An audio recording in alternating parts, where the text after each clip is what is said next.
మీరు కూడా బ్రాహ్మణ కుమారులలాగే ప్రవర్తించండి, భిక్షాటన చెయ్యండి. ఇప్పటిదాకా ఎక్కడున్నారు? ఓ చెట్టు కింద ఉన్నారు, ఆకలి దప్పిక లేవు, కనీసంలో కనీసం ప్రకృతి బాధలు లేవు.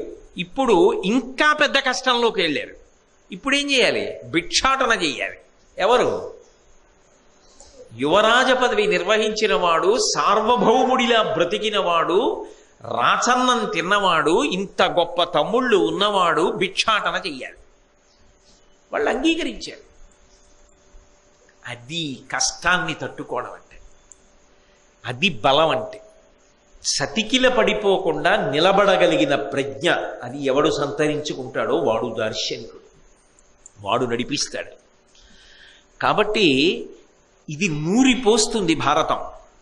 మీరు భిక్షాటన చెయ్యండి, బాగా చదువుకోండి.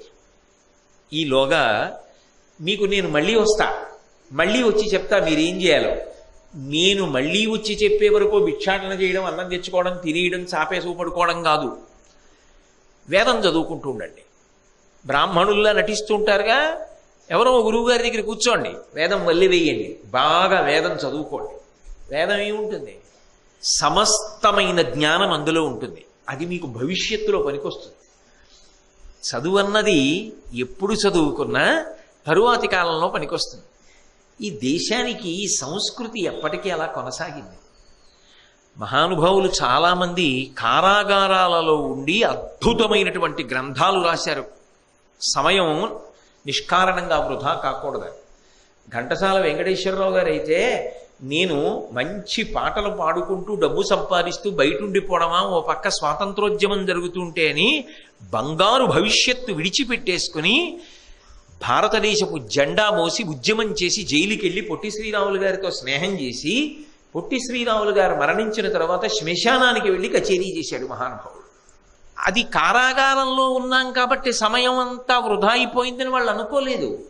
వాళ్ళు అక్కడ కూర్చుని గొప్ప గొప్ప పుస్తకాలు రాశారు. ఆచార్య వినోబా భావే భగవద్గీతను అంతటినీ రాశారు.